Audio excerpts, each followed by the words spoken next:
We called you here today to make a brief statement on two issues. First, the Shakahola cult massacre, and secondly, the protest rallies planned for tomorrow. Yesterday, Honorable William Ruto announced plans to set up a judicial commission of inquiry to probe the Shakahola cult deaths. The regime also declared a war on our protest activities planned for tomorrow, and they have repeated it today. Ruto's announcement on Shakahola underscores part of the problem we are facing as a country with the Kenya Kwanza regime. Ruto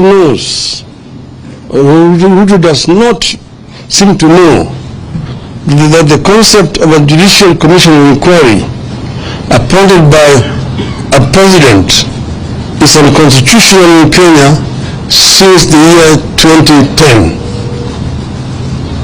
Under the 2010 Constitution and its entrenchment of separation of powers, the exercise of judicial power is only as provided under Article 1 and Chapter 10, which provides as follows, and I quote: 1. The people have delegated their sovereignty of judicial power to only the judiciary and the independent tribunals established under the Constitution. 2. Only Parliament can establish a subordinate court or an independent tribunal through an Act of Parliament. 3. Only Parliament can determine the jurisdiction and functions of a court or independent tribunal. 4. It is also now the law, as determined by our courts, that only the Judicial Service Commission can determine who would be employed to serve in such a tribunal. 5. Indeed, Section 13 of the Commissions of Inquiry Act is very clear that an inquiry shall be deemed to be a judicial proceeding. This makes it an absolute preserve of the judiciary under our Constitution. A president, unlike the past, no longer has power to make any decision on the constitution of a court or an independent tribunal, nor who sits in judgment in such a court or independent tribunal. Yet again, Mr. Ruto is trying to undermine and overthrow the Constitution. We wish to state as follows. 1. The matter of Shakahola and the growth of cult activities in the nation, Mr. Ruto is as much a suspect as is all the cult pastors of Shakahola and beyond. He owes the people of Kenya an explanation before he purports to be trying to solve the problem. 2. The so-called pastors are the people who set up the so-called sanctuary at Ruto's former official residence in Karen as the deputy president. They did not stop there. These so-called pastors proceeded to deliver prophecies and promise miracles about how Ruto would perform as a president. 3. These cultic pastors were among the people who supposedly sanctified State House when Ruto arrived there, pretending to be holier than every other Kenyan. They proceeded to prophesy how great his regime would be. 4. These so-called pastors have organized mega prayer rallies attended by so-called prayer warriors that include Mr. Ruto, Mr. Gachagua, and their spouses, supposedly to sanctify the land. They ended up defiling the land.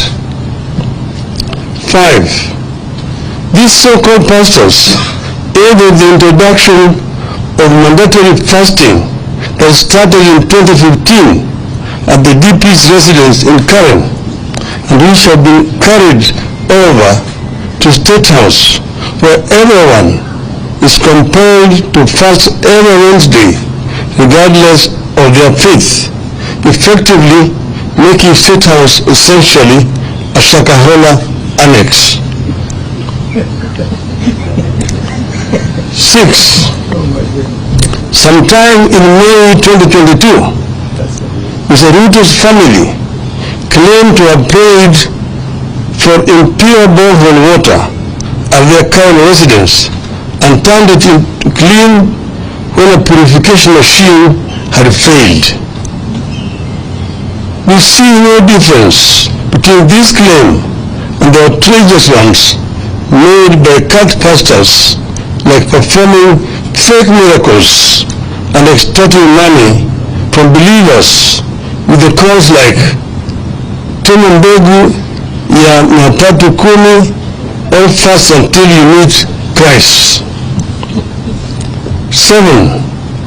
The cult leaders are behind the decision by Ruto to establish a faith diplomacy office where he has gone ahead to provide a list of 100 members to be recruited in the Public Service Commission as intercessors, supposedly to pray for counties and the government.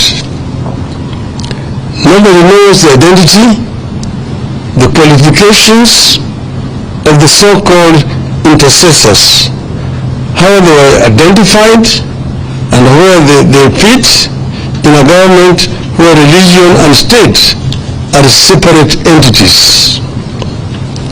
8. Ruto is the leader of the cult movement disguised as Christianity in Kenya. Ruto, Gachagua, and their families must tell Kenyans when and how they knew these cult leaders and what they knew about them. 9. Ruto and Gachagua must tell Kenyans how much these so-called pastors contributed to their 2022 campaign.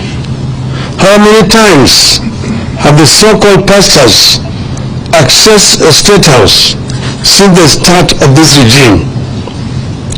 10. As we stated at the start, Ruto must know he has no powers to appoint a judicial commission of inquiry, so that option is out. 11.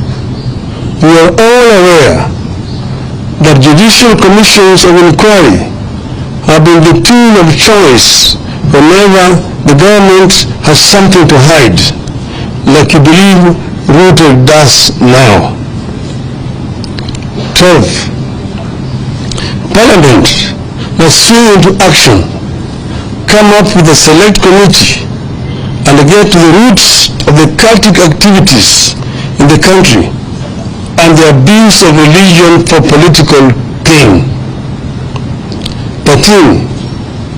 Parliament must help us establish whether the deaths at Shakahola were acts of rogue pastors, human sacrifices, or a body organ trade, and who the beneficiaries were.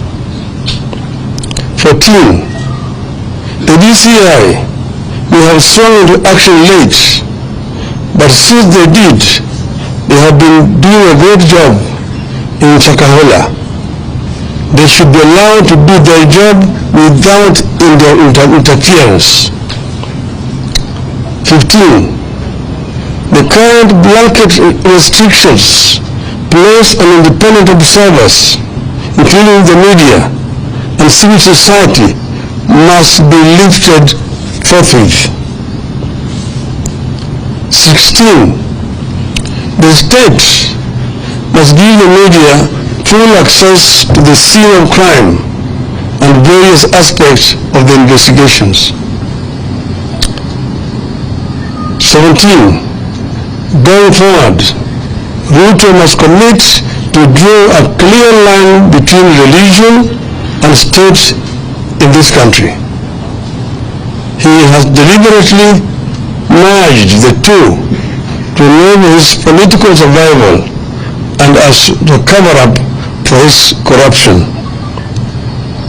18th, on Shakahola, Ruto is as guilty as those he is seeking to investigate. I repeat, he is as guilty as those he is seeking to investigate. The blood of those children who starved to death crying for a spoon of water is in Ruto's hands. On our planned protest rallies, we confirm that they are on tomorrow, beginning 6 a.m. on the 2nd of May 2023. As we stated yesterday, the Constitution of Kenya, which in Article 37 provides that every person has the right peacefully and unarmed to assemble, to demonstrate, to picket, and to present petitions to public authorities. That has not been suspended. I repeat again, every person has the right peaceably and unarmed to assemble,